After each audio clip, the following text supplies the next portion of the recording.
네, 여러분 안녕하십니까, 평경장입니다. 오늘 세 가지를 말씀드리려고 하는데요. 첫 번째로 알트코인은 지금과 전혀 다른 시장이 될 것이다. 그리고 그 전에 비트코인이 선행할 것이고 폭락과 폭등 예상하고 있어야 한다입니다. 우리는 지금까지 10월달, 11월달, 12월달 이 4분기에 모든 사람이 행복해할 만한 알트 폭등장을 경험했습니다. 이때 로우캡과 미들캡, 라지캡까지 모두 상승했고, 이런 알트장은 장기간 알트 상승장에 속한다는 것을 말씀드립니다. 그렇다면 내년은 어떻게 될까요? 내년에 이 문제가 여기서부터 시작되는 거죠. 지금의 알트코인장이 지속될지에 대해서 생각해 봐야 되고요. 오늘은 이 부분에 대해서 살펴볼 생각입니다. 그래서 바로 시작하겠습니다. 첫 번째, 알트코인 시장은 전혀 다른 모습이 된다. 이 알트코인장은요, 만약에 페이지가 있다 또는 국면이 있다면 1국면에서 2국면으로 넘어갈 때 이때 알트코인들은 분류에 따라서 바뀌는 편이고요. 만약에 토니바퀴가 하나 더 있다고 봅시다. 그럼 국면 2에서 국면 3으로 넘어갈 때는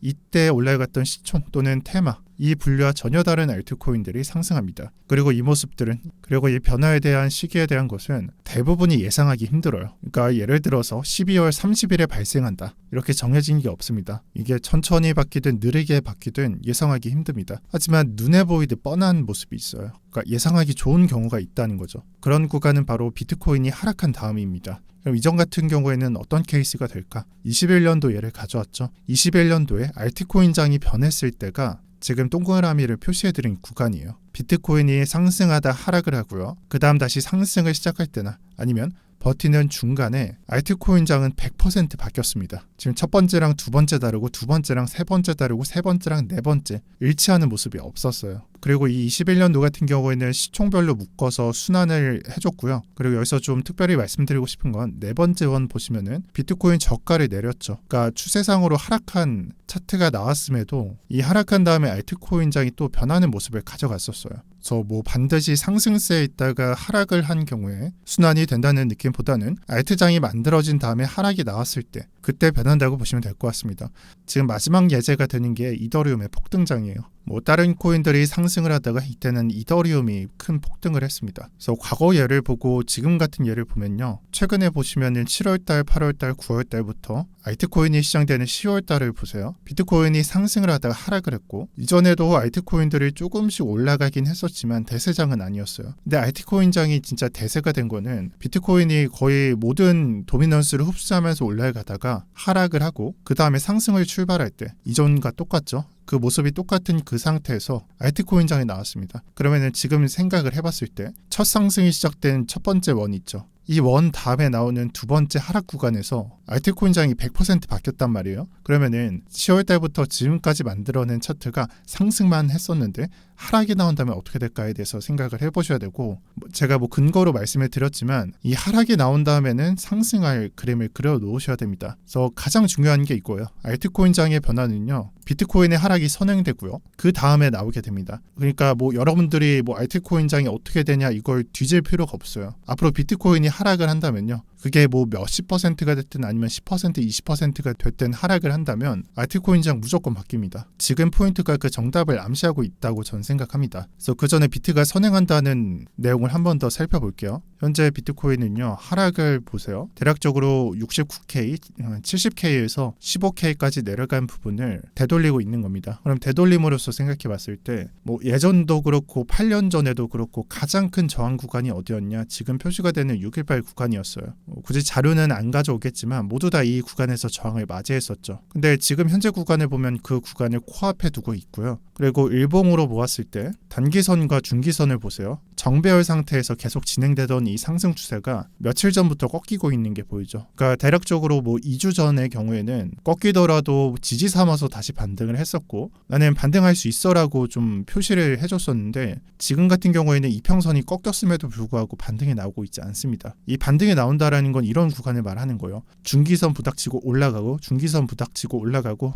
해당 이격을 극한으로 좁히자 그냥 반등해버리는 모습, 이런 모습을 말하는데 지금은 그런 모습이 나오지 않고 있어요. 그런 의미에서 지금은 데드크로스가 암시되고 있다는 걸 볼 수 있습니다. 자, 그러면 데드크로스가 나오게 된다면 이전에는 어떻게 됐을까? 단기 하락이 무조건 나왔었습니다. 대부분 정배열 상태에서 데드크로스가 일어난다면 조정이 크든 작든 그 구간은 반드시 실현됐어요. 그래서 지금도 똑같은 구간이라고 보시면 될 것 같아요. 단기 하락 구간을 암시하고 있고요. 뭐 이전 같은 경우에는 제가 말씀드린 이런 양봉으로 이 위기를 모면하는 게 거의 한 달 또는 2달간의 장이었지만 지금 그 모습이 나오고 있지 않습니다.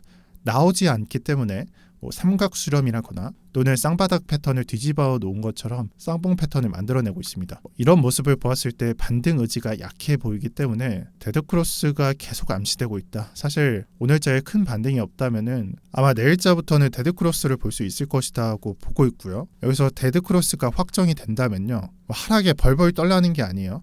그러니까 이런 하락 구간이 발생하니까 벌벌 떨라는 게 아니라 지금까지 말씀드린 걸 한번 생각을 해보셔야 돼요. 하락 구간이 나온 다음에 알트코인장은 어떻게 됐었지라는 부분을 생각해보고 알트 장세의 수익층을 예상하시면서요, 장을 준비하셔야 돼요. 그러니까 지금부터 준비하셔야 우리가 다음 달 또는 내년에 쉬운 매매를 할 수 있게 되는 겁니다. 지금 그 구간이 암시되고 있는 상태인 거예요. 그렇기 때문에 현재 뭐 업비트 또는 뭐 바이낸스 빗썸 들어가 보시면 알트코인이 조금씩 반등하고 있고, 솔라나가 16만 원 막 그랬는데, 또는 아발란체가 뭐 6만 원, 7만 원 그랬는데 지금은 좀 싼 가격이네. 그리고 반등 중이니까 좀 사볼까라는 생각을 하실 거예요. 근데 저는 그런 말을 일치 안 하고 있죠. 제가 뭐 어떤 코인을 매수해야 된다 또는 어떤 코인을 사고 있다 이런 말 전혀 안 들었어요. 그 이유가 위에 있는 겁니다. 좀 더 큰 그림에서 해석을 하고 있어요. 그러니까 지금 매수에 들어가는 거는 하한가 따라잡기 또는 핫따 잡기 이런 식으로 표현을 하는데, 하락할 때 잠깐 반등 오는 거 보고 잡는 거거든요. 근데 사실 핫따 잡기가 정말 재밌는 건 맞아요. 그렇지만 제가 보고 있는 건 반대입니다. 조금 더 큰 그림을 보고 있다라고 말씀드리고 싶습니다. 그리고 세 번째, 폭락과 폭등을 예상하고 있어야 된다입니다. 현재 알트코인 시장을 정의해 본다면 비트코인은 하락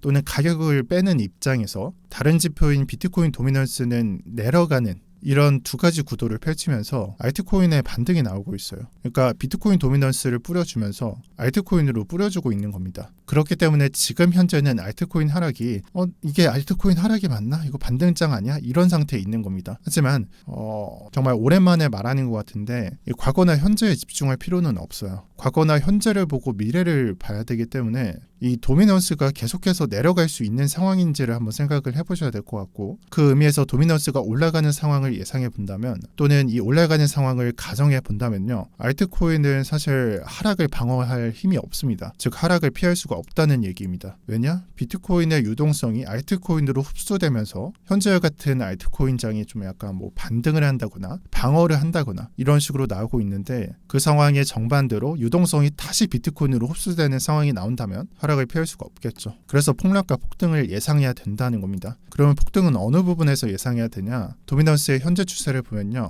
큰 그림에서 비트코인 도미넌스는 더 이상 올라갈 수가 없습니다. 도미넌스가 패턴상으로 모일 만큼 다 모였어요. 그리고 해당 도미넌스를 지금 현재 빼주고 있고요. 추세가 상승에서 하락으로 바뀌는 시점을 보고 있습니다. 그러면 큰 추세에서 하락이고 상승이 나온다면 잠깐의 반등인 거니까요, 이후에 다시 내려간다면 정말 먹기 좋은 알트장이 될 수 있을 거라고 생각합니다. 그래서 폭락과 폭등 이런 그림에서 이해해 볼 수 있을 거예요. 그래서 이 부분을 모두 정리해서 말씀드릴게요.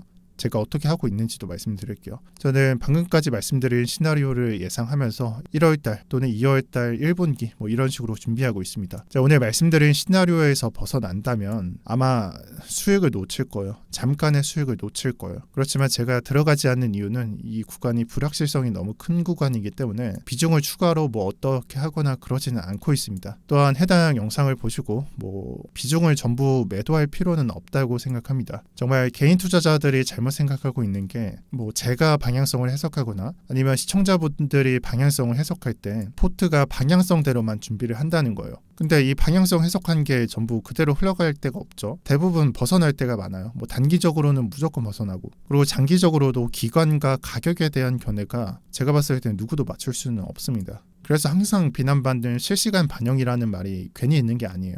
이런 불확실성이 있기 때문이죠. 그리고 이게 사실 뭐 방향성을 해석하고 그 방향성대로만 준비하는 게 선물 투자자라면 정말 잘하고 있는 거예요. 근데 우리가 하고 있는 건 현물 투자를 하고 있잖아요. 그래서 정말 큰일 난 경우가 아니라면 글쎄요, 모르겠어요. 전부 그 방향성에 맞게 매매를 준비하시는 게 맞는지 모르겠습니다. 저는 오히려 반대로 그냥 절반가량을 뭐 현금으로 들고 있거나 아니면 매수할 현금으로 들고 있는 걸 좀 선호하는 편이고요. 제가 봤을 때 현물 시장은요, 적당히만 물리면 충분히 수익 낼 수 있다고 저는 생각합니다.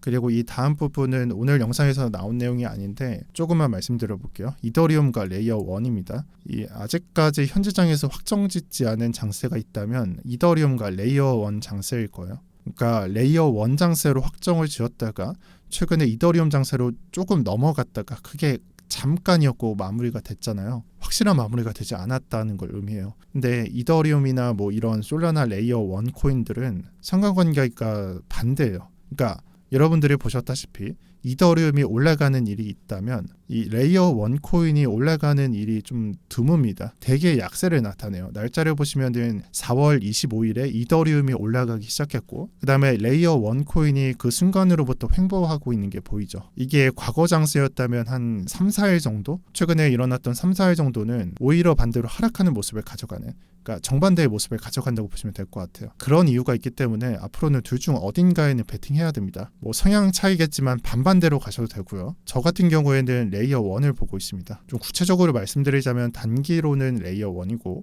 장기로는 이더리움을 보고 있습니다. 그 이유로서는 ETF를 구심점으로 고려했는데 비트코인 ETF 다음이 뭐 이더리움 ETF다. 이게 현재 컨센서스고 그 입장에서 이더리움 ETF에 대한 얘기로 좀 상승세를 받는 게 뭐 단기적으로 가능할까에 대해서 생각을 해봤는데 제가 봤을 땐 그렇지 않습니다. 그래서 단기적으로는 레이어 1 코인이 우세할 것으로 생각하고 있습니다. 그리고 최근에 레이어 1 코인, 특히나 뭐 솔라나 아발란체 뭐 기타 등등 이런 코인들이 조정을 받고 있는데 저는 전혀 신경 안 쓰고 있어요. 그래서 믿음이 부족한 경우에는 투자 안 하셔도 된다고 말씀드리고 싶습니다. 예전 같은 경우에 뭐 솔라나 코인인데 이때는 비트코인 하락이 동반된 하락이기도 했습니다. 인지하고 퍼센테이지를 봐주세요. 예전 같은 경우에는 거의 3분의 1 토막 났던 시절도 있었는데 그 이후에 나왔던 건 10배 상승이었습니다. 그리고 이런 구간이 있죠. 이게 60%가 됐던 40%가 됐건 30% 20%가 됐건 간에 제가 말한 뭐 솔라나에 투자했다, 아발란체에 그냥 투자했다, 이렇게 시나리오가 없는 사람들 또는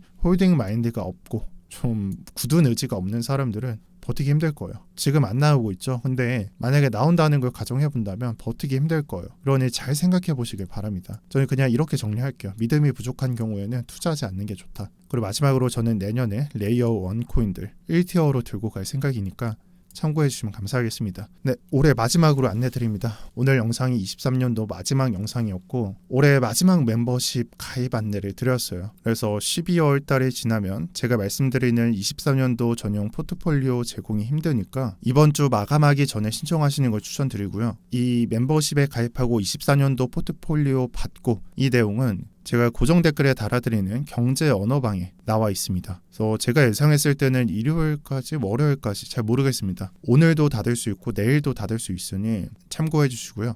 마감한다면 1월달 잘 모르겠어요. 당분간은 이 링크를 열지 않을 생각이니까 참고해 주시고요. 제가 좀 일찍 닫는 이유도 설명드릴게요. 현재 멤버십 인원 차트예요. 이게 최근에 또 뭐 거의 한 달 동안 모집이 없었기 때문에 늘어나지 않는 게 보이시죠? 근데 어제부터 급등하고 있는 차트가 나옵니다.